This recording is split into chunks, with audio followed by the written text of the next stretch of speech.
elle, c'est pas que ça pique. Oh, alléluia. Maintenant, qui va remettre pour France elle-même? Hein? Il dit France elle-même, comment elle prend pour elle? Ouais. Ça, c'est Gabriel. Il dit vous-même, votre fleur, toi-même ta fleur. Je vais la laisser dans l'eau, elle va s'en venir. Ah, ok. Je pensais que c'était Gabriel qui te donnait. C'est ça, je vais laisser dans l'eau. Oui. Les hommes, ça faisait pas ça. Elle est au-dessus de ses affaires. Elle a eu une orchidée. Alléluia. Alors, ce matin, j'ai eu à cœur c'est pas tellement une prédication, c'est plus un enseignement. Mais j'ai déjà porté cet enseignement-là à quelques reprises depuis le temps que je suis ici. Ça fait quand même quelques années. Et puis, ça s'appelle les 5 valeurs fondamentales, les 5 valeurs de base du Centre chrétien des Sept-Îles. C'est comme un diamant à 5 faces et c'est tout entier niché dans les Écritures. Alors, il y a 5 valeurs qui sont importantes pour nous. On retrouve ce genre de fondation beaucoup dans des églises missionnaires, dont entre autres au Mozambique. Et c'est très proche des valeurs fondamentales du ministère Iris au Mozambique, de Heidi Baker, pour ceux qui la connaissent, et que je trouve très inspirante. Parce que, vous savez, depuis le début, eux, ils sont confrontés à l'impossible. Ça n'a tellement pas d'allure au Mozambique, là. Je veux dire, c'est un des pays les plus pauvres de la planète, mais c'est pas seulement ça. C'est un peu comme Haïti, on ne voit jamais l'heure que tout va être juste à peu près normal. Il y a toujours des calamités, des affaires qui dépassent toutes les capacités, comme là. Puis au Mozambique, là, quand c'est pas une épidémie, c'est une sécheresse. Quand c'est pas une épidémie puis une sécheresse, c'est comme c'est un typhon, comme une tornade. Quand c'est pas ça, vous connaissez, vous vous rappelez de l'État islamique? Ils sont rendus au Mozambique! Je veux dire, ça n'arrête jamais. Jamais, jamais. Puis ils sont confrontés à des situations là, humainement impossibles à surmonter. Tu as de la bouffe pour 5000 personnes. Il y en arrive 25 000 qui fuient devant les massacres perpétrés par l'État islamique. Ça n'arrête jamais, jamais, jamais, jamais. Alléluia. Et peut-être vous me direz, ici on est au Québec. Ouais, on est au Québec. On est au Québec et on a un des plus faibles taux pourcentage de chrétiens dans le monde. C'est comme là. En Iran, ils vivent un réveil. En Ouzbékistan, ils vivent un réveil. Alléluia. Alléluia. Plaise à Dieu qu'un réveil souffle sur le Québec. Amen. Parce qu'on en a grand besoin. Oui. Et je sais qu'un jour, il va y en avoir un. Alléluia. Et qu'il va y avoir une grande moisson. Alléluia. Et plutôt qu'on pense. Merci Seigneur. Alors, ceci étant dit, ces 5 valeurs-là, ça va être beaucoup des Écritures. Je vais vous citer des Écritures. Je vais utiliser, je ne ferai pas l'étude au complet parce que c'est beaucoup d'écritures. Puis je vais utiliser ce qu'on appelle la Bible amplifiée, The Amplified Bible. C'est uniquement en anglais, j'ai traduit les passages en français. Et j'utilise la version classique de la Bible amplifiée. Alors, ça va être beaucoup des Écritures. Je vais laisser les Écritures vous enseigner. Alléluia. Comme elles m'enseignent moi. Alléluia. Alors, je prie, Seigneur, qu'on puisse avoir un cœur ouvert, un esprit ouvert, et qu'on puisse se laisser enseigner par les Écritures. Ta parole, Seigneur, ce matin. Et peut-être pour certains, ça va être un rafraîchissement qui ont déjà entendu ce message sur les valeurs fondamentales du Centre chrétien des Septièmes. Mais on a besoin d'une révélation fraîche, on a besoin d'un rafraîchissement, Seigneur. Alléluia. Alléluia. Et je crois ce matin qu'on a tous une passion pour l'Écriture, une faim, une soif pour l'Écriture, les saintes Écritures. Vous savez, les Écritures, c'est une chose sainte. Alléluia. Très sainte. Comme la présence de Dieu. Alléluia. On prend ça souvent avec légèreté. Alléluia.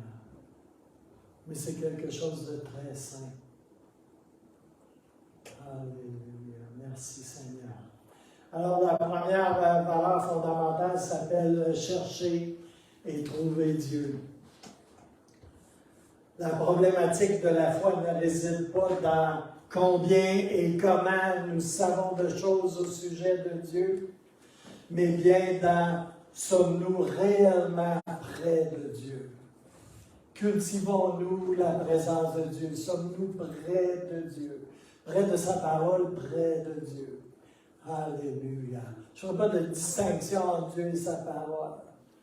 Alléluia. Il est la parole vivante. Alléluia. Jérémie 11, 14. Jérémie 29, ça tient 11 à 14. Je l'ai en différentes versions dans mon étude, mais je vais vous la lire dans une traduction française de la Bible amplifiée. Et c'est tellement précieux.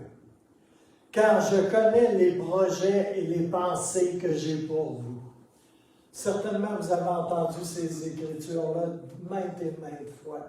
Mais je prie ce matin que vous puissiez recevoir quelque chose de plus à travers ces portions d'Écriture. Car je connais les projets et les pensées que j'ai pour vous, dit le Seigneur.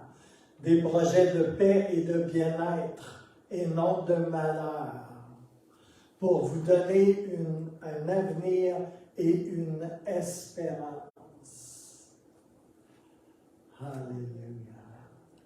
On peut personnaliser ça à une église, on peut personnaliser ça pour nous-mêmes. Dieu nous parle. Alors tu m'invoqueras et tu viendras me prier, et j'entendrai ta voix, et je t'écouterai. Alors, avec un profond désir, tu me chercheras, et tu me demanderas, comme une nécessité vitale, et tu me trouveras quand tu me chercheras de tout ton cœur. Verset 14. Je serai trouvé par vous, dit l'Éternel, et je rétablirai votre fortune, et je vous libérerai, et je vous rassemblerai de toutes les nations et de tous les lieux où je vous ai chassés, dit l'Éternel, et je te ramènerai au lieu d'où je t'ai exilé. Alléluia. Marc 12, versets 28 à 31. Un des spécialistes de la loi. C'est la version secondaire. Je vais vous la lire elle aussi dans la Bible amplifiée. Alors, l'un des scribes, c'est-à-dire un spécialiste de la loi mosaïque, s'approcha et les écouta discuter entre eux. Et remarquant que Jésus leur avait bien répondu, il lui demanda « Quel commandement est le premier et le plus important de tous? » Jésus répondit « La première et la plus importante, ou le premier plutôt, et le plus important est « Écoute Israël, le Seigneur notre Dieu est un seul Seigneur, et tu aimeras le Seigneur ton Dieu de tout ton cœur et de toute ton âme. » En parenthèse, ta vie. Et de tout ton esprit, en parenthèse, ta pensée, ton intelligence, et de toute ta force. Verset 31. Voici le second commandement. Tu, sans motif d'intérêt, tu, pour toi-même, aimeras ton prochain comme toi-même. Il n'y a pas d'autre commandement plus grand que ceci. Je me rappelle quand j'étais dans mon bureau au pénitencier, un juif qui est arrivé, tu sais. Puis ça faisait des années qu'il n'avait pas fait ses prières. Puis il y avait un rabbin qui m'avait laissé les articles pour faire la prière juive. Le petit boîtier à mettre dans le front, le cordon de cuir à s'enrouler autour de la main et du bras, tu sais, comme là. Puis il m'avait laissé un Talmud, puis un petit bini, ben moi j'appelle ça des binis, c'est le petit chapeau là, que les Juifs portent, tu sais. Puis je l'ai amené dans mon bureau, tu sais. Puis il a commencé à prier. Puis ça lui est revenu, tu sais, comment prier. Puis il a prié en hébreu, tu sais. Mais il parlait très rarement hébreu. Mais il se souvenait, tu sais, de sa jeunesse, de son enfance.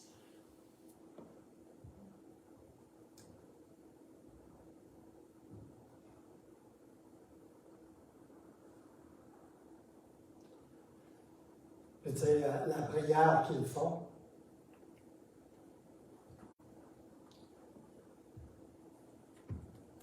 Je vais laisser passer quelques émotions. À la présence de Dieu est descendu dans le bureau, c'était quelque chose.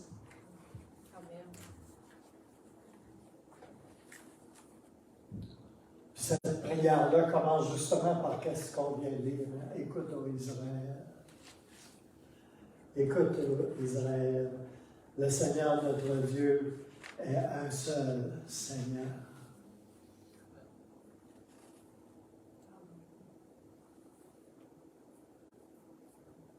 Vous savez,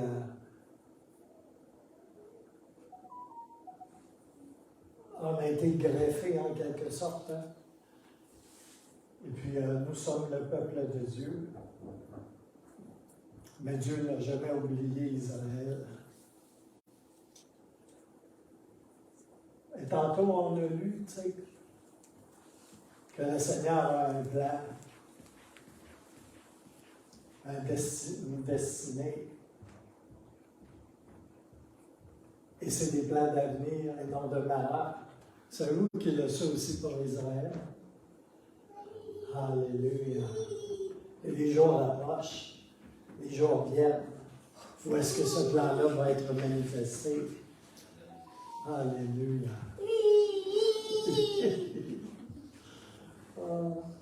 Le spécialiste de l'évasion vient de se faire capturer encore. Alléluia. Alléluia. Matthieu 18, versets 2 à 4. Justement, alors Jésus appela un petit enfant, le plaça au milieu d'eux et dit, Vraiment, je vous l'assure. Si vous ne changez pas d'attitude et ne devenez pas comme de petits-enfants, vous n'entrerez pas dans le royaume des cieux. C'est pourquoi le plus grand dans le royaume des cieux est celui qui s'abaisse lui-même comme cet enfant. Dans la Bible amplifiée, ça va comme suit. Ça, c'était la parole vivante. Il appela le petit enfant et le plaça devant eux et dit, je vous assure, et je vous le dis très solennellement, à moins que vous ne vous repentez, c'est-à-dire ne changez dans votre moi intérieur, votre ancienne façon de penser, vivez des vies changées et devenez comme des enfants, c'est-à-dire confiants, humbles, indulgents, vous n'entrerez jamais dans le royaume des cieux. C'est pourquoi quiconque s'humilie comme cet enfant est le plus grand dans le royaume des cieux. Alléluia. Est-ce que vous êtes avec moi ce matin? Alléluia. Alléluia. Continuellement, je sais, là, on a fait des prières de repentance, puis c'est tout même des choses, mais continuellement, toute notre vie durant, on a continué à chercher Dieu. Et chercher Dieu, ça veut dire le trouver pour un enfant de Dieu. Parce que Dieu aime à se laisser trouver par ses enfants. Trouver en dehors de la routine. Trouver en dehors de ce qu'on est habitué de faire, de ce à quoi on se contente. Alléluia. On est toujours à chercher Dieu. Moi, ça fait, je ne sais pas, plus de 30 ans que je suis sauvé. Là. Je continue à chercher Dieu. Je suis allé à Moravian Falls, à différents endroits, là, parce que je voulais avoir des paroles, puis des ci, puis des ça. Là. Alléluia. Je voulais sortir de mon environnement naturel pour prendre un temps à part pour chercher Dieu. Je voulais m'extirper de ce dans quoi je suis habitué. Alléluia. Pour trouver le Seigneur, chercher le Seigneur. Et le trouver encore une fois. Puis il se laisse trouver. Je me souviens, il y a bien des années, je faisais beaucoup des farces avec ça. Tu sais. Le Seigneur aime ça, jouer à la cachette avec nous. Tu sais. Mais le Seigneur, il est vraiment grand. Et il est vraiment gros. Tu sais. Quand même qu'il se cache en arrière d'un poteau de téléphone ou d'une épinette noire, là. Il va déborder par en avant, par en arrière, puis par les côtés, tu sais, c'est comme là. Il aime se cacher parce qu'il aime se laisser trouver. Il ne se cache pas pour qu'on ne le trouve pas. Des fois, on est là dans notre marche, et puis on ne le voit pas aussi souvent qu'on voudrait bien le voir. Puis on se pense qu'il se cache. Avez-vous déjà joué à la cachette avec vos petits-enfants? Tu te cachais-tu pour faire sûr qu'ils ne te trouvent jamais? Pas vraiment. Ben, Dieu, c'est pareil.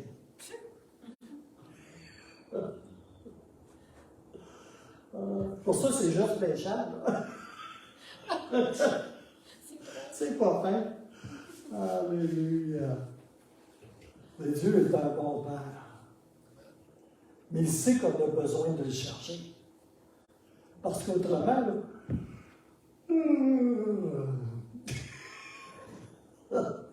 on s'endort sur la switch. Alléluia. On s'englue dans la vie et dans notre cage d'os. Alléluia. Merci Seigneur. 1 Corinthiens 2, versets 2 à 5, toujours dans la Bible amplifiée. C'est une grande découverte pour moi, la Bible amplifiée, là, la version anglaise. Là, j'ai tombé en amour avec cette version des Écritures. C'est comme, j'ai vraiment, là, c'est du miel de la crème. Alléluia. car j'ai pris la décision de ne rien savoir parmi vous, c'est-à-dire de renoncer aux discussions philosophiques et théologiques concernant des choses et des opinions sans importance, tandis que, en fait, je ne veux rien savoir excepté que Jésus-Christ. Et lui crucifié. Et la signification de sa mort rédemptrice et substitutive et sa résurrection. Je suis venu à vous dans un état de faiblesse, de crainte et de grand tremblement. Et mon message et ma prédication n'étaient pas des paroles persuasives de sagesse, utilisant une rhétorique intelligente, mais ils ont été livrés dans la démonstration de l'Esprit Saint opérant à travers de moi et dans sa puissance, agitant les esprits et les auditeurs. J'aime bien la petite...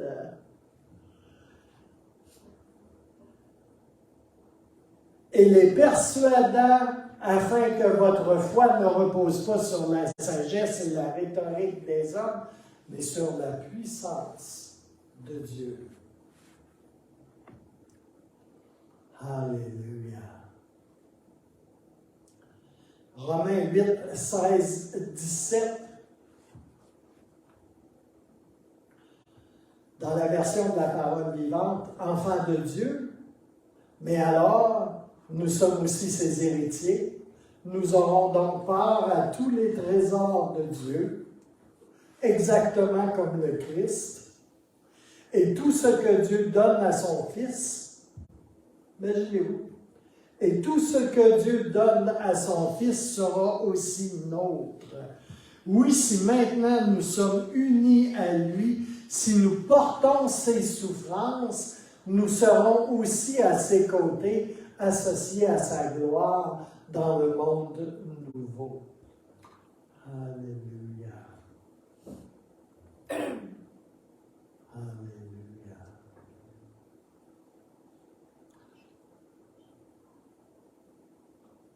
Alléluia.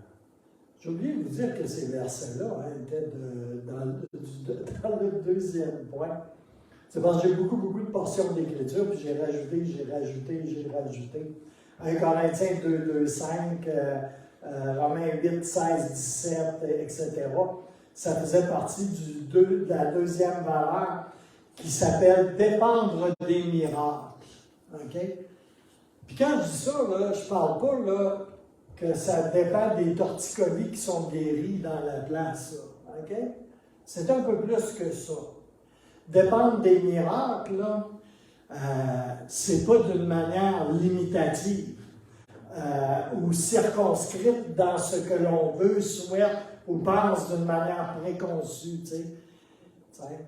Ça veut dire dépendre d'une intervention de Dieu dans nos vies, dans la vie de l'Église. Ben, tu sais, s'il y a une guérison d'un torticolis, là, gloire à Dieu, mais l'Évangile est beaucoup plus que la guérison d'un torticolis. Hein?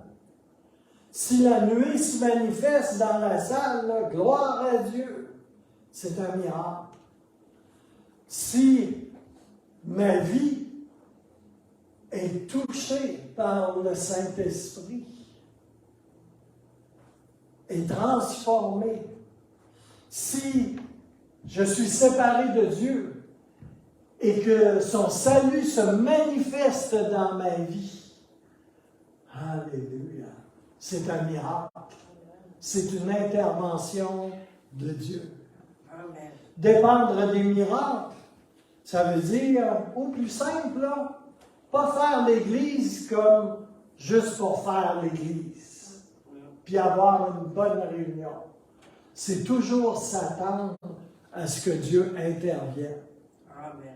À ce que Dieu, même dans le secret et la tranquillité, arrive avec une toute petite graine de moutarde qui met à l'intérieur de ma vie. Amen. Puis moi, là, je n'ai pas nécessairement ressenti tout ce que j'aurais bien aimé ressentir, ou voir tout ce que j'aurais bien aimé voir. Et puis tout d'un coup, au bout d'un certain temps, il y a quelque chose qui commence à germer dans ma vie, quelque chose de nouveau pour le Seigneur. Alléluia. Alléluia. L'homme est attiré par ce qui est spectaculaire. Hein? Là, les guérisons, puis, tu sais, le fleuve se fend en deux, puis on se rend à table à pied. Tu sais, je veux dire. Alléluia. Vous savez, quand j'étais sur la montagne à Moravian Falls, là, je pense que j'ai jamais vu un bois, une forêt aussi vivante que ça. Et comme là, j'avais des frissons qui me passaient dans le corps. La présence de Dieu était partout. Des feuilles mortes, des feuilles vertes, c'était partout. C'est comme là. Puis Dieu se révèle à travers la nature. T'sais. L'Église, c'est quelque chose d'organique. Hein? C'est pas une roulette de patates frites. C'est pas une création purement humaine. C'est quelque chose de spirituel et de très organique. J'aime beaucoup comme... Tu sais, comme là-bas, j'étais beaucoup en campagne. Puis tu sais, il y a toutes sortes d'affaires. Il y a des vergers. Tu sais, comme les pommes étaient loin d'être sorties, là, je vais vous dire. Mais tu sais, quand on regarde la nature, comment elle travaille, hein? Nous autres, on est de la génération du micro-ondes, hein? Puis du commutateur, puis tu sais, comme ça. Clac, c'est comme la lumière est là, tu sais. Ping, tu sais, on pèse sur le popcorn, ça se fait tout seul, tu sais. Mais Dieu a sa façon de travailler. Puis quand on observe la nature, tout ce qui nous entoure de naturel, tu sais, je suis conscient que, tu sais, on vit dans le ciment, la vitre, puis tu sais, comme là, beaucoup de choses qui ont été créées par l'homme, tu sais, puis c'est correct. Dieu, il y a une partie de notre créativité, là, qu'on ne tient pas du voisin nécessairement, là, tu sais. Dieu est créateur. Alléluia. Il a fait des dons aux hommes. C'est correct. Ça ne sert pas toujours au bien, là, mais c'est correct quand même. Il y a des bonnes choses qui sortent de là. Mais des fois, ça nous voit, on oublie la façon dont Dieu travaille. Et la nature est quelquefois là pour nous le rappeler. Alléluia. Des fois, je m'imagine que le Seigneur va agir de telle et telle façon dans ma vie, où je prends mes désirs pour la réalité, tu sais. Puis je me rends compte que beaucoup des grandes choses qu'il a fait, là, je ne m'en suis même pas aperçu. Je n'ai jamais rien vu de tout ça. Puis un bon matin, je me réveille, tu sais, dans mes escaliers, tu sais, comme là. Puis là, je réalise, il y a quelque chose de changé. Il y a quelque chose qui a pris place dans mon cœur, dans ma pensée. Puis ça ne vient pas de moi.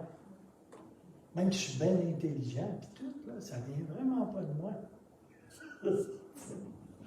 Quand même j'aurais essayé jusqu'à venir bleu dans la face, là, tu sais, c'est comme là. Ça n'aurait pas été là, cette chose-là. C'est Dieu qui l'a fait. Dieu manifeste des délivrances dans ma vie que je ne lui ai même pas demandé. Que je n'ai même pas prié, intercédé, déjeuné pour lesquels je n'ai même pas reçu une imposition des mains. Et puis tout d'un coup, paf, c'est plus là. Alléluia. C'est juste moi? Alléluia. Les voies du Seigneur sont bien au-dessus des nôtres. C'est pour ça qu'il faut être continuellement reconnaissant. Moi, je suis reconnaissant même pour les choses que je ne vois pas ou que je ne sens pas. Vous savez pourquoi? Parce que je sais qu'il est pour moi. Je sais que j'ai sa faveur.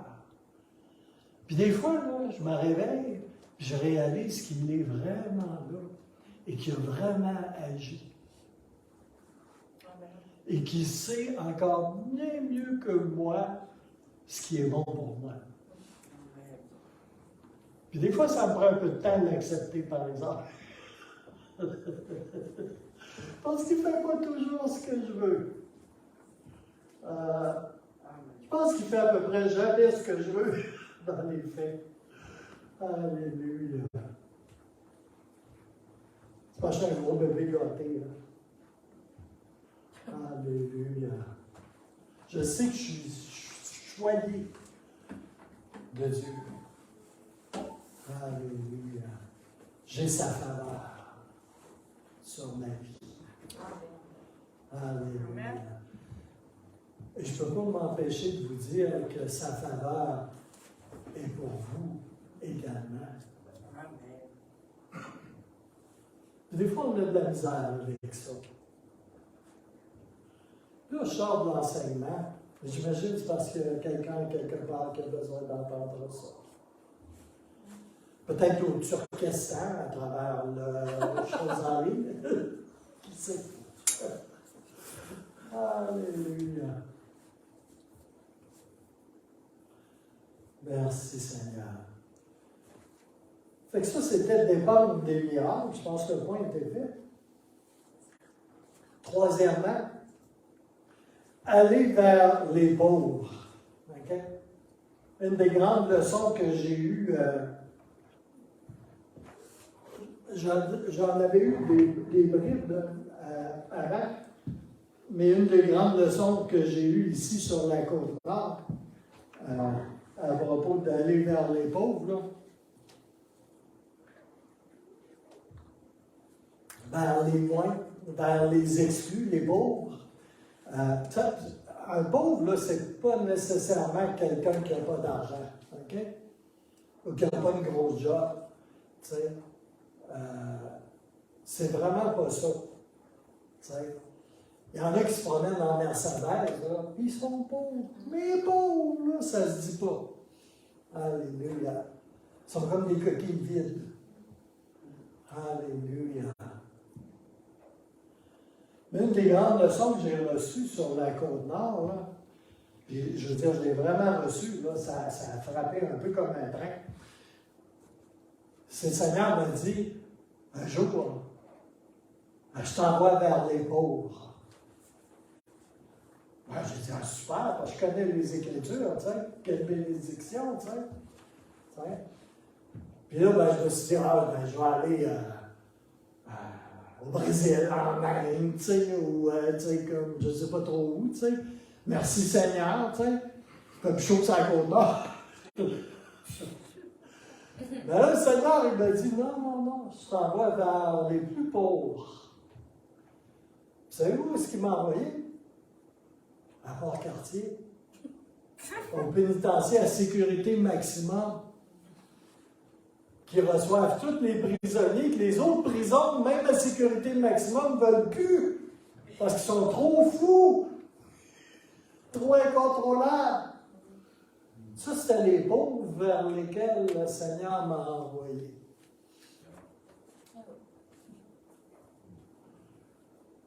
Pour la majorité du monde, selon mon expérience, c'est pas des pauvres. C'est des poubelles, des ci, des ça. Mais certainement pas des pauvres. Il y a un jugement gros comme le bras. Ils sont déjà jugés, même. Puis ils payent. Fiez-vous sur moi, ils payent. Vous ne pouvez pas imaginer c'est quoi la privation de liberté. Vous faites tout ce que vous voulez quand vous voulez. Ça, c'est absent dans un pénitencier à sécurité maximum.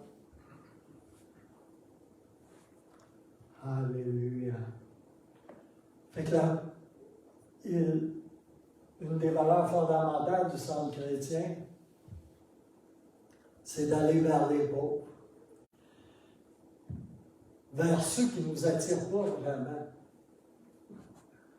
J'ai aucune attirance pour les psychopathes, puis tout ce genre de clientèle-là.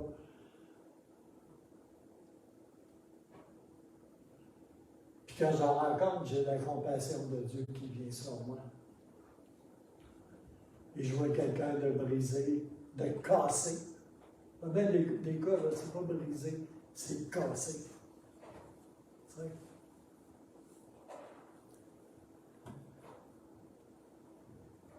Les pauvres, ce n'est pas nécessairement ceux qui nous attirent ou ceux qui nous plaisent, mais c'est vers tous ceux que le Saint-Esprit nous conduit. Moi, j'ai un problème avec l'hygiène. Hein. La femme qui a prophétisé sur moi, l'appel que j'ai au ministère, là, est partie de Vancouver pour venir à ma maison privée à Val-d'Or, où est-ce qu'il y avait un pasteur qu'on avait une réunion de prière, une cellule de maison, pour prophétiser sur ma vie et relâcher une parole qui a ouvert un chemin.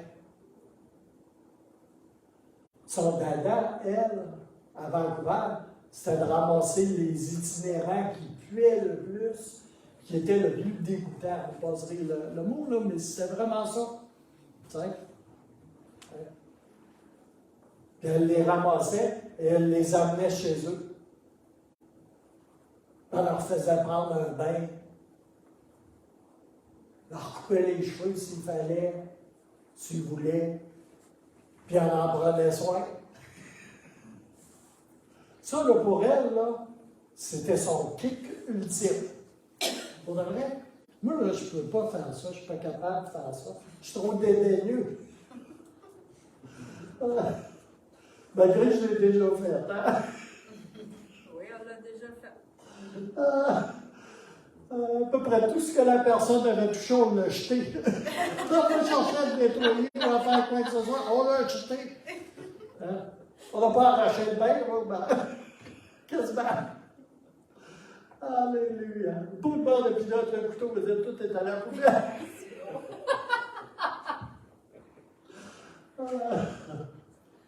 Aller vers les plus pauvres. Parce qu'elle mettait le couteau dans sa bouche, puis elle le retournait dans le Mais cette pauvre créature-là, elle a été retrouvée morte à peu près un an plus tard, poignardée en arrière d'un hôtel de passe minable.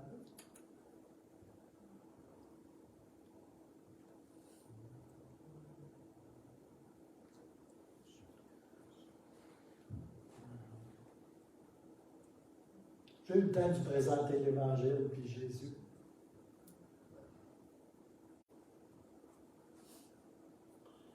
Allez vers les pauvres. Matthieu 25, versets 37 à 40. Alors les justes lui répondront, disant, Seigneur, quand est-ce que nous t'avons vu avoir faim, que nous t'avons vu et que nous t'avons nourri, ou avoir soif et que nous t'avons donné à boire? Et quand est-ce que nous t'avons vu étranger et que nous t'avons recueilli, ou nu, et que nous t'avons vêtu? Et quand est-ce que nous t'avons vu infirme ou en prison et que nous sommes venus auprès de toi? Et le roi répondant leur dira, en vérité, je vous le dis, en tant que vous l'avez fait à l'un de ces plus petits de ceux-ci, qui sont mes frères, vous me l'avez fait à moi. Alléluia. Vous savez, ces 5 valeurs-là, là, ça a l'air banal au possible. Hein? Mais si tu sondes les Écritures, tu regardes les Écritures, tu regardes ce que Jésus dit, c'est vraiment là d'une importance capitale. Achetez-vous une Bible avec les Écritures en rouge. Regardez ce que Jésus dit. Pas juste ce que les preachers disent, pas juste ce que les traditions d'Église disent, les cultures d'Église disent. Nos savants docteurs disent, mais lisez les Écritures en rouge. Et vous allez comprendre pourquoi elles sont vraiment en rouge. C'est comme si elles étaient écrites du sang de Jésus. La plupart du temps, on n'est pas capable de dealer avec ça. Hein, on peut dealer avec bien des choses dans les Écritures. Mais quand Jésus parle, oh my.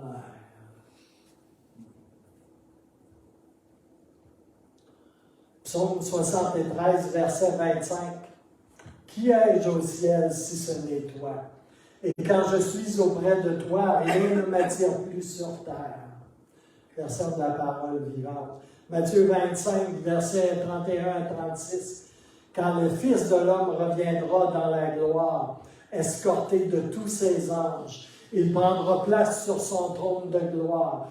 Tous les peuples de la terre seront rassemblés devant lui. Alors il les partagera en deux groupes, tout comme le berger fait le tri entre les brebis et les boucs. Il placera les brebis à sa droite et les boucs à sa gauche. Après quoi, le roi dira à ceux qui sont à sa droite, « Venez, vous qui avez la bénédiction de mon Père, prenez possession du royaume qui est préparé pour vous depuis la création du monde. » Écoutez bien la suite. Ça, ces temps-là s'en viennent. Ils sont à nos portes. Je comprends qu'ils étaient à la porte de Paul, de Matthieu, de Pierre et de tous les autres. Mais ils sont encore plus à nos portes maintenant.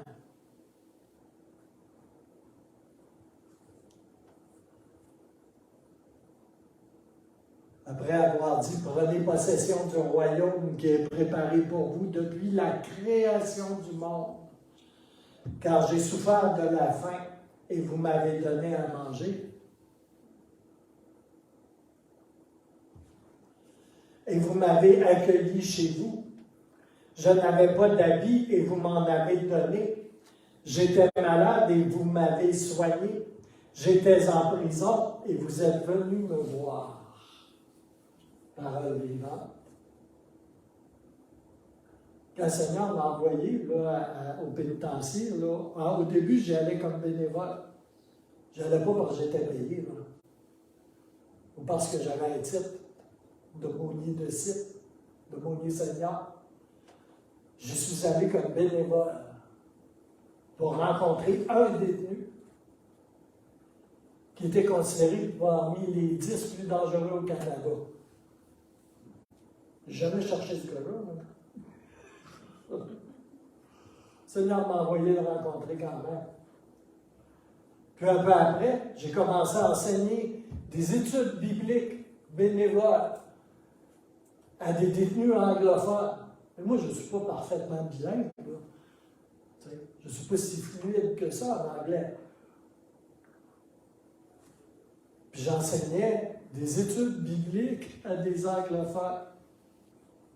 Parce que la catholique qui était en charge, elle figurait que les Anglais, c'était des protestants, puis les bons Français, des catholiques. C'est simple que ça. Je l'ai. Alléluia. Matthieu 25, je le reprends dans la Bible amplifiée.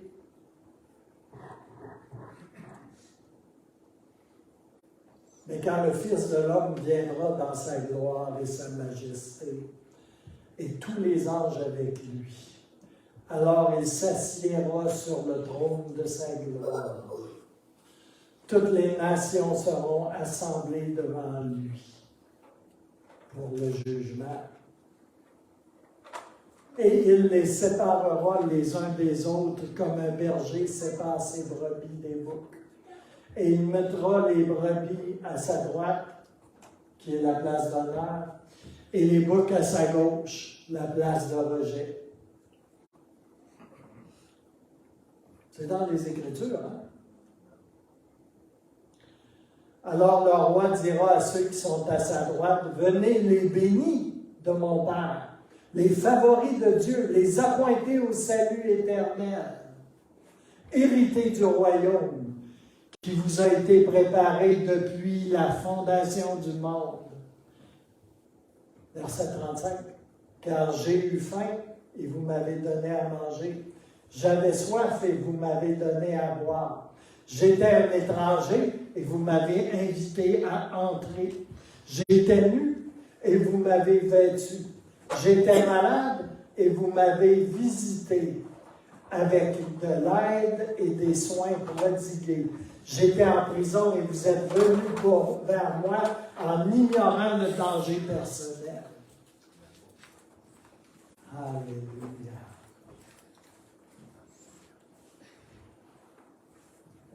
J'ai toujours considéré que le temps que le Seigneur m'avait donné au pénitencier, c'était un privilège. Alléluia. Alléluia.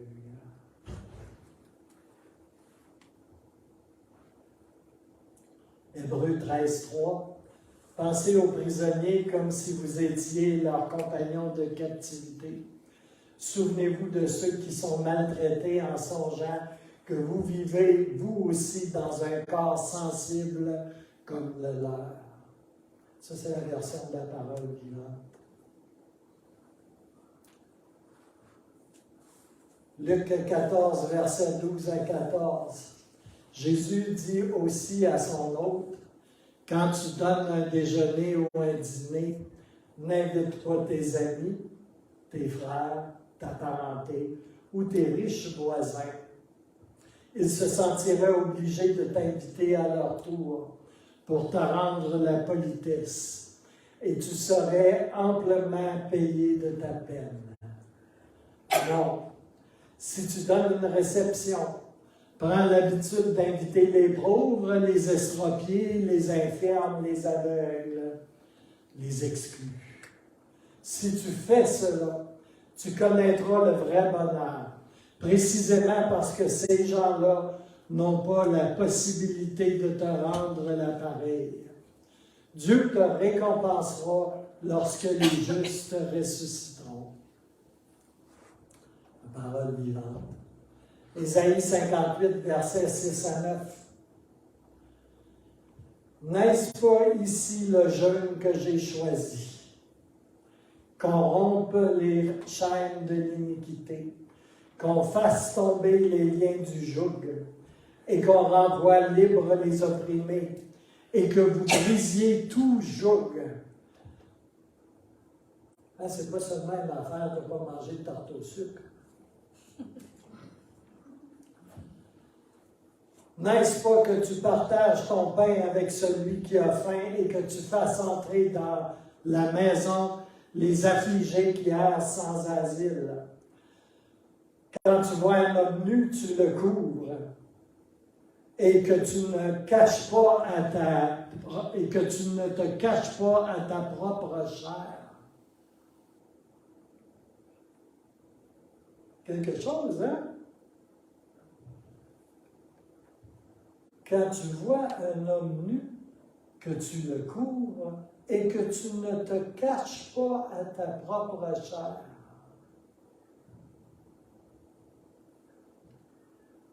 Nous sommes tous de la même nature.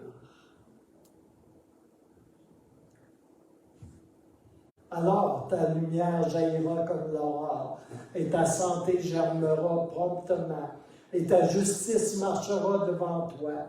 La gloire de l'Éternel sera ton arrière-garde, alors que tu appelleras, et l'Éternel répondra. Tu crieras et il dira, « Me voici !» Si tu ôtes du milieu de toi le joug, si tu cesses de montrer du doigt, de pointer et de parler, pour juger, pour régler, pour régner sur cet autre que tu juges.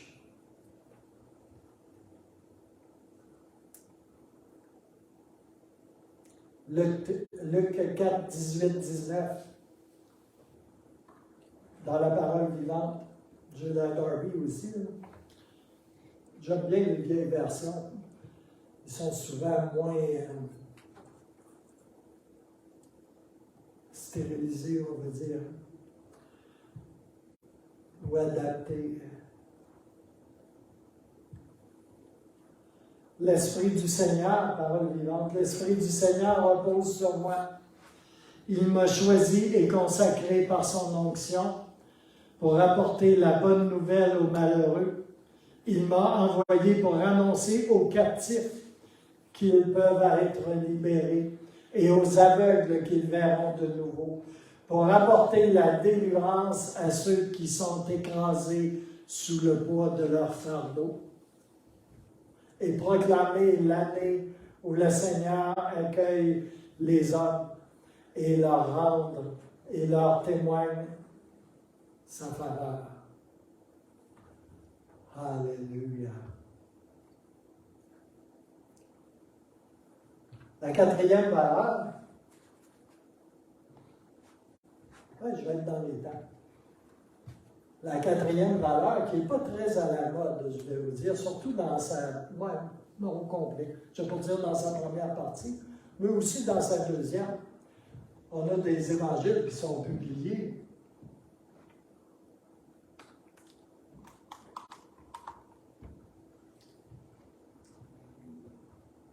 Qui mettent un peu cette valeur sur la tablette, on va dire.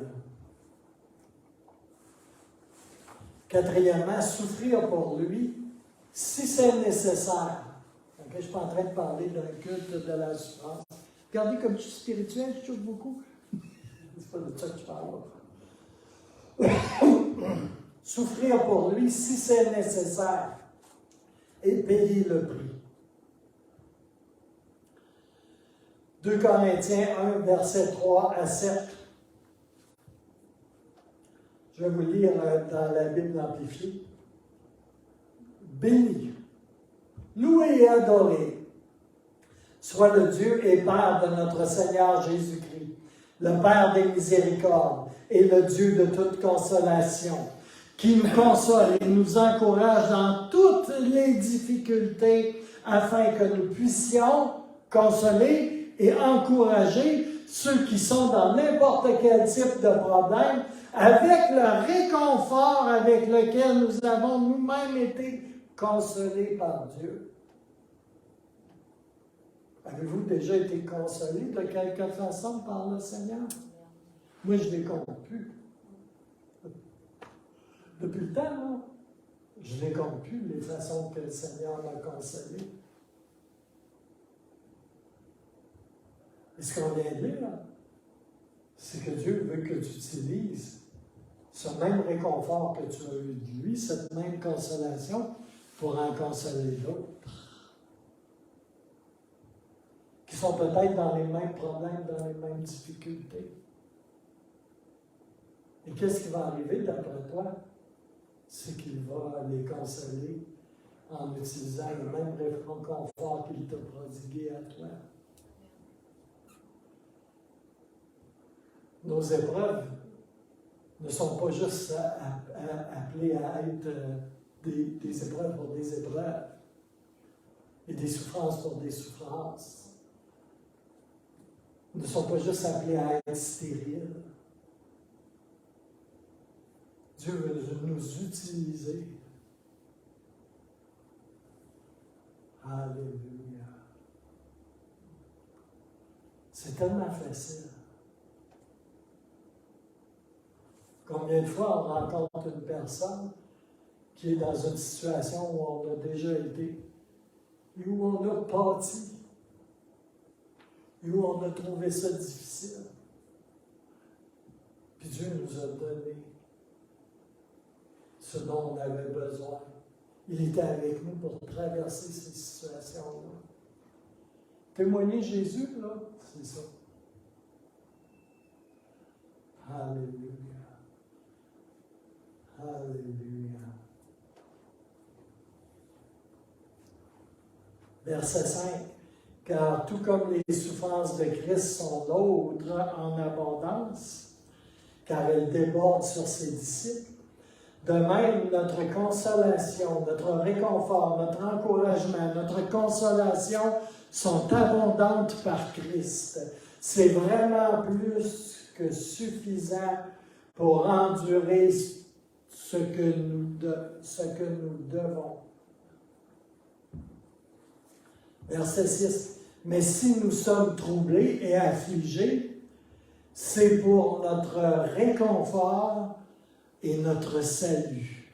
Et si nous sommes réconfortés et encouragés, c'est aussi pour votre réconfort. C'est ce qui opère en vous lorsque vous endurez patiemment les mêmes souffrances que nous éprouvons.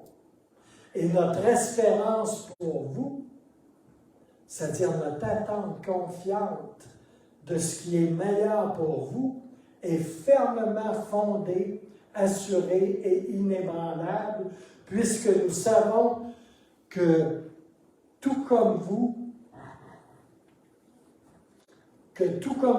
partagez en tant que partenaire nos souffrances, vous partagez également en tant que partenaire notre réconfort. Alléluia. Il n'y a rien qui nous arrive pour rien dans le Seigneur. Tout concourt au bien de ceux qui aiment le Seigneur. C'est vrai, ça. Alléluia. 2 Corinthiens 1, versets 8 et 9. Nous venons d'expérimenter ce dont nous parlons. Il faut en effet que vous sachiez, frères, que nous avons dû passer par une terrible épreuve en Asie mineure. Nous avons été persécutés avec tant de violence que nous en étions absolument écrasés. Hey, c'est Paul qui parle. Nous avons été excessivement accablés. Nos forces étaient à bout. Nous en étions venus à abandonner tout espoir de nous en tirer vivants. Hey, ça va bien, hein? Car nous avons le sentiment... Peut-être, ouais.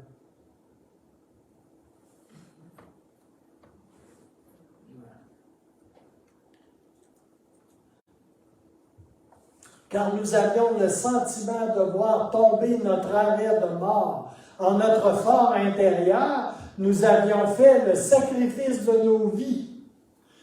Tout cela nous est arrivé pour nous apprendre à ne pas mettre notre confiance en nous-mêmes, mais uniquement en Dieu qui peut ressusciter même des morts. Alléluia.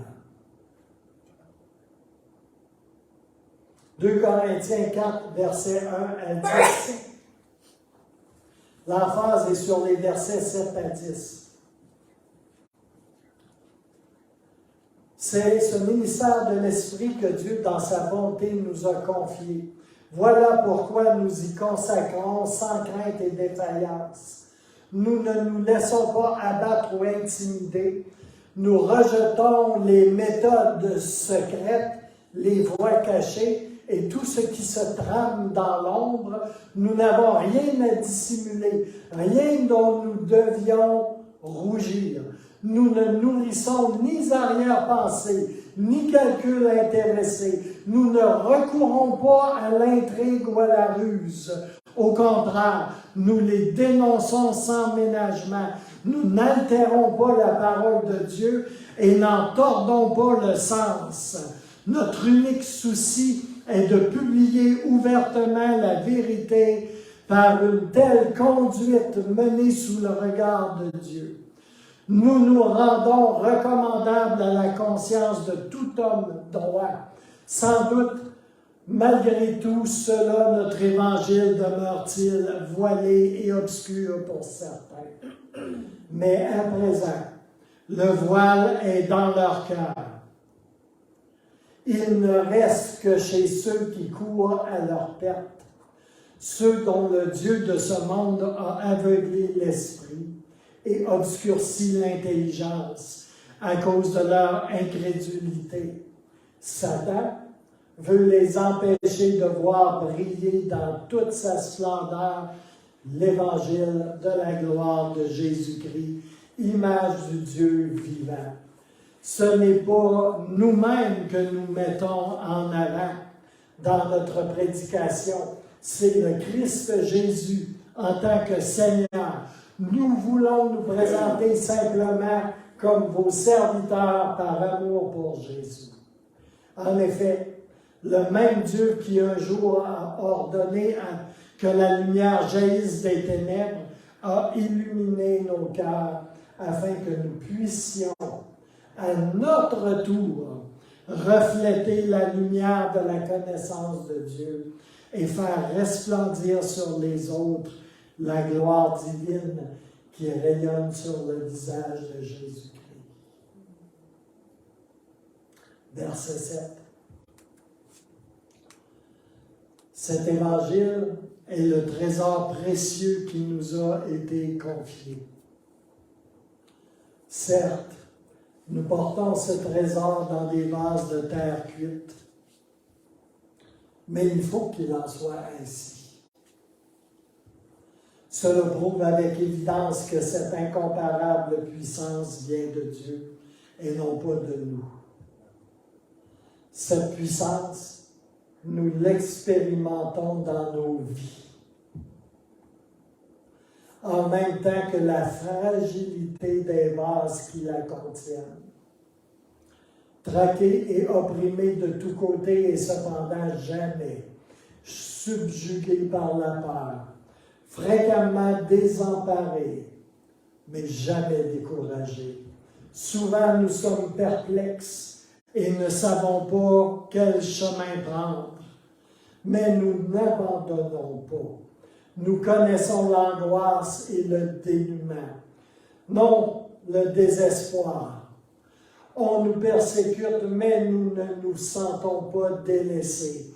Nous sommes jetés à terre, mais nous nous relevons et poursuivons notre route qui partout et toujours. Nous subissons dans notre corps la mise à mort que Jésus a endurée. Mais c'est pour que la vie à laquelle il fut ressuscité apparaisse, elle aussi, manifestement dans ce même corps. On veut voir la vie de Jésus être manifestée dans nos corps, dans nos vies. C'est le chemin.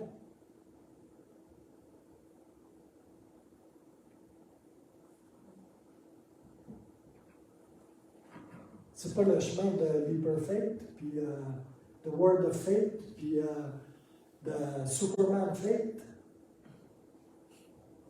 Mais c'est le vrai chemin.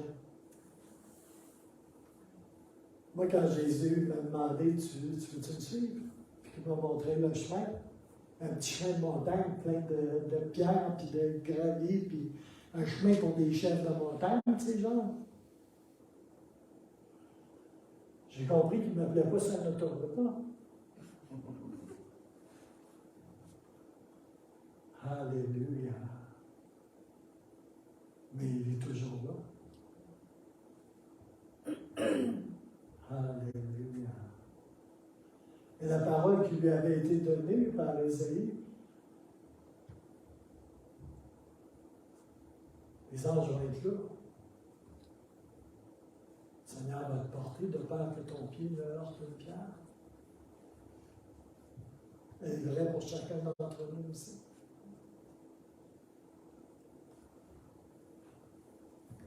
Marc 8, 34, 35. Là-dessus, Jésus appela la foule ainsi que ses disciples et leur dit, si quelqu'un veut me suivre, qu'il renonce à lui-même. On devrait le publier sur Facebook et les médias sociaux, ça? Ça ferait du bien. Et leur dit, si quelqu'un veut me suivre, qu'il renonce à lui-même et qu'il se charge de sa croix et qu'il suive la trace de mes pas. En effet, celui qui est préoccupé de sauver sa vie d'ici-bas perdra sa vie véritable, mais celui qui acceptera de perdre sa vie ici-bas, par amour pour moi et pour l'Évangile, trouvera la vraie vie. Ça, c'est la version de la parole vivante. Dans la Bible amplifiée, Jésus appela la foule avec ses disciples et leur dit, c'est drôle hein, qu'il appelle la foule aussi avec ses disciples. Et il leur dit, si quelqu'un veut me suivre comme mon disciple, il doit renoncer à lui-même, mettre de côté ses intérêts égoïstes et prendre sa croix en exprimant une volonté d'endurer tout ce qui peut arriver et qu'il me suive, qu'il croit en moi, se conforme à mon exemple en vivant et si besoin est, en souffrant ou peut-être en mourant à cause de la foi en moi. Radical Jésus, hein? Alléluia. Oui, je vais accélérer.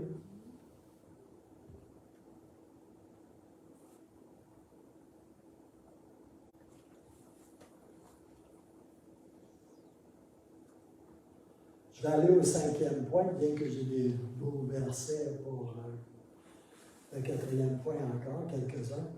5e valeur, se réjouir dans le Seigneur. Ça, c'est ma valeur favorite. Psaume 68, versets 3 à 6. Dans la version Darby. Si Marc Constantinou serait ici, ça lui ferait plaisir. Psaume 68, versets 3 à 6. Mais les justes se réjouiront. Ils exulteront en la présence de Dieu et s'égaieront avec joie. Chantez à Dieu, chantez son nom. Dressez un chemin à celui qui passe comme à cheval par les déserts. Son nom est Jah. Réjouissez-vous devant lui. Dieu, dans sa demeure sainte, est le Père des orphelins et le juge des veuves. Dans la parole vivante, alors les justes se réjouiront. Ils seront dans l'allégresse devant leur Dieu. Ils pousseront des cris de joie. Chantez à Dieu, célébrez-le par vos chants, louez son nom, frayez la voix de celui qui chevauche les nuées. Il a pour nom l'Éternel. Jah. Réjouissez-vous devant lui. Il est le Père des orphelins et le défenseur des veuves. Oui, tel est Dieu dans sa sainte habitation. Alléluia. La version de la Bible amplifiée va comme suit. Que les justes se réjouissent. Qu'ils soient de bonne humeur devant Dieu. Amen. Ah. Oui, qu'ils se réjouissent avec délice. Chantez à Dieu, chantez les louanges à son nom. Élevez un chant pour celui qui chevauche dans le désert. Son nom est le Seigneur. Soyez animés d'un bon esprit devant lui. Père des orphelins et juge et protecteur des veuves. Est Dieu dans sa demeure sainte. Dieu fait une maison pour les solitaires. Il conduit les prisonniers à la prospérité. Seuls les têtus et les rebelles habitent une terre aride. Je pense que j'ai rajouté un verset dans la Bible amplifiée. Là. Alléluia. 1 Pierre 1, 6 à 8. Et j'achève.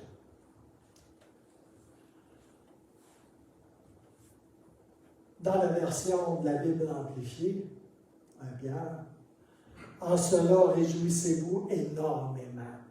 Même si maintenant, même si nécessairement vous avez été affligés par diverses épreuves, de sorte que l'authenticité de votre foi, oh, curieux, hein? De sorte que l'authenticité de votre foi, qui est beaucoup plus précieuse que l'or, qui est périssable, de même éprouvée et purifiée par le feu, votre foi peut se révéler à travers le feu et la purification.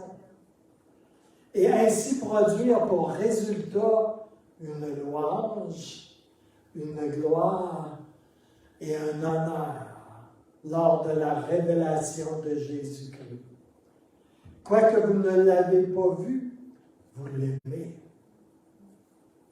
Et bien que vous ne le voyez même pas maintenant, vous croyez et vous vous confiez en lui et vous vous réjouissez grandement et vous vous délectez d'une joie inexprimable et glorieuse.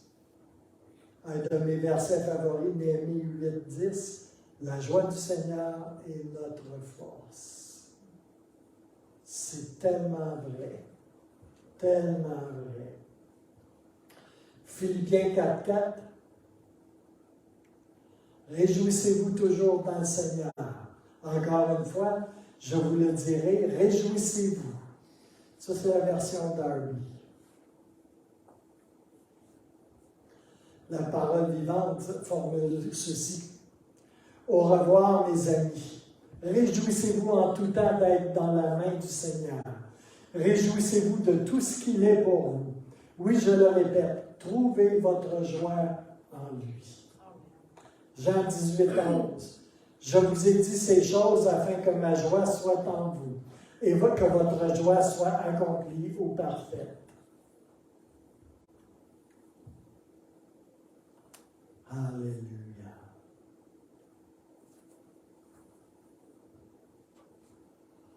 Merci Seigneur. J'ai quelques autres versets. En guise de conclusion, Colossiens 1:28, c'est ce Christ. C'est pas n'importe quel Christ. C'est ce Christ, le Christ des Écritures, que nous annonçons. C'est pour cela que nous avertissons chaque homme sans distinction et que nous enseignons à chacun la sagesse parfaite. Notre but est de placer tout homme en présence de Dieu et d'amener les chrétiens à leur pleine maturité spirituelle par une communion vivante avec le Christ. Vous savez, ces valeurs-là que je vous ai partagées,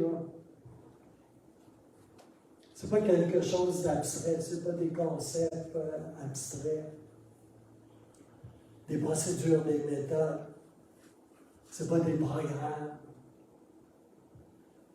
C'est des choses qu'il faut qu'ils soient attrapées par nos cœurs, par nos vies, avec l'aide du Saint-Esprit, pour que ça trouve une application dans nos vies. Alléluia. Ce n'est pas une affaire de bonne et belle religion. Alléluia. C'est quelque chose qui doit prendre vie dans nos cœurs, dans notre marche. Alléluia. Je pourrais l'exprimer ainsi.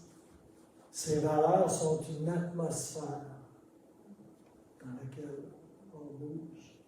C'est une attitude, une place, une énergie. C'est aussi une saveur.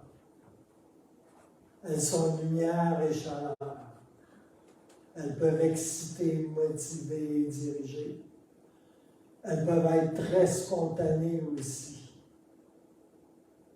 Puis en quelque part, elles se mélangent à une perfection qui ne peut nous venir que de Christ. Quand j'ai amené cette quasiment itinérante chez nous, c'était une itinérante en fait. Je l'ai faite spontanément. Je n'ai pas commencé à réfléchir. Je n'ai pas commencé à me fier à ce que mon nez sentait.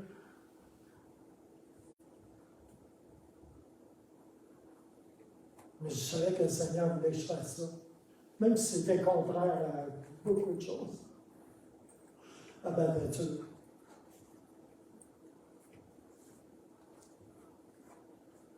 Ça produit des résultats. Ça produit la vie. Puis c'est ça qui est le ministère. Le ministère, ce n'est pas un titre, c'est pas faire ci puis faire ça. C'est pas une activité. Un ministère, c'est quelque chose qui découle de Jésus et qui passe à travers de nous. Quand on veut bien les laisser passer. Puis ça peut se faire dans une église, puis ça peut se faire à l'extérieur d'une église aussi. mais ça se fait par le Saint-Esprit.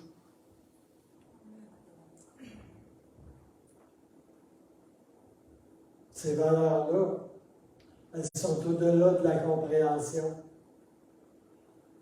Elles émerveillent et elles fascinent. Mais ça, c'est le royaume de Dieu. Ça, ces 5 valeurs-là sont le royaume de Dieu. OK? Le royaume de Dieu, c'est pas que tu aies un deuxième gros genre, puis que tu aies du succès, puis que tu fasses du name branding, tu sais, ou peu importe.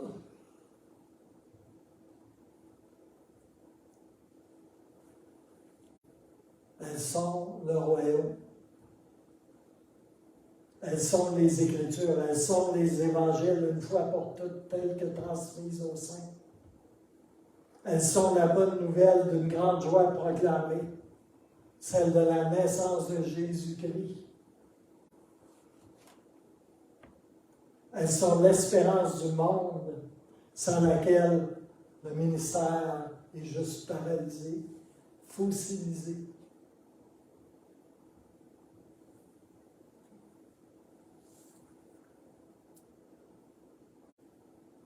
Il n'y a rien de nouveau dans ces valeurs-là.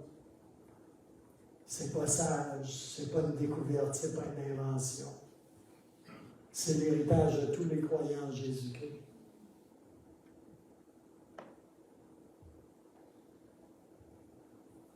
Vous savez quoi, ces vraies valeurs-là, elles valent la peine de vivre pour elles. Et elles valent la peine de mourir pour elles. Et il y en a qui en meurent, effectivement. Plus que vous ne croyez. Je me rappelle de ce jeune homme que j'ai vu un jour dans une grande église, dans une conférence. Puis il y a quelqu'un qui m'a dit, lui et toute sa famille sont missionnaires au sud du Soudan. Je l'ai regardé passer, là. Tu sais, une expression de dead man walking. C'est ça que j'avais l'impression. Puis il était jeune, il était beau, il avait une belle famille. Missionnaire au sud du Soudan. J'irai en Ukraine pour me branler, mais je n'irai pas là au sud du Soudan.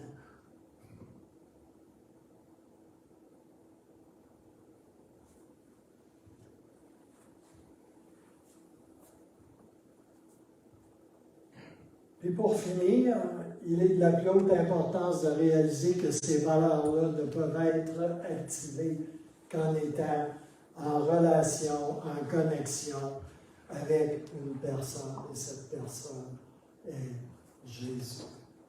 Il n'y a pas de succès d'année. Ça, c'est les valeurs de base du Centre chrétien des Septièmes. C'est les valeurs de base de dizaines de milliers d'églises aussi, sous le parapluie de Iris Ministry. Et nous ne sommes pas sous le parapluie de Iris Ministry, soit dit en passant. On est affiliés aux Assemblées de la Pentecôte du Canada. Alléluia. Alors, Seigneur, beaucoup d'écritures ce matin. Beaucoup d'écritures. Mais j'ai cette foi, Seigneur, que tes écritures, ta parole ne retourne pas à toi sans faire un effet, Seigneur. Et ce matin, je n'ai rien fait d'autre, ou presque, que de déclarer, proclamer, lire, relâcher dans l'atmosphère et dans cet espace ta parole, Seigneur. Et bien que cette parole-là est tellement grande, Seigneur, tellement profonde, qu'elle est tellement essentielle, qu'elle dépasse tellement ma compréhension, Seigneur. Je veux te prier ce matin, Seigneur,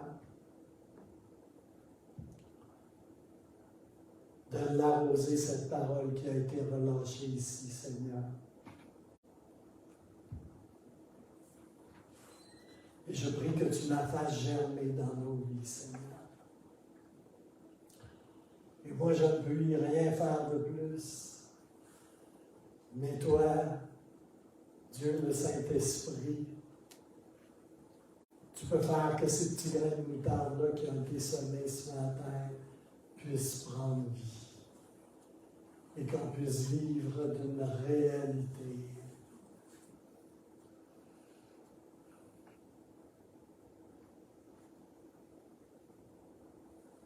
Alléluia, Éternel. On se remet entre tes mains ce matin avec les personnes qui écouteront en ligne ou qui écoutent en ligne. Et Seigneur, je te demande de faire ce que tu fais le mieux, Seigneur, et de faire pousser en nous ces semences, parce qu'on veut vivre un véritable évangile. Alléluia. On ne veut pas vivre une religion, une tradition. On veut vivre du plein évangile, de l'évangile vrai, tel que transmis une fois pour toutes aux saints. Alléluia. Et ça, c'est nous, ici et maintenant, dans le beau et puissant nom de Jésus. Que le Seigneur nous bénisse abondamment. Je vous rappelle qu'on a la réunion d'affaires.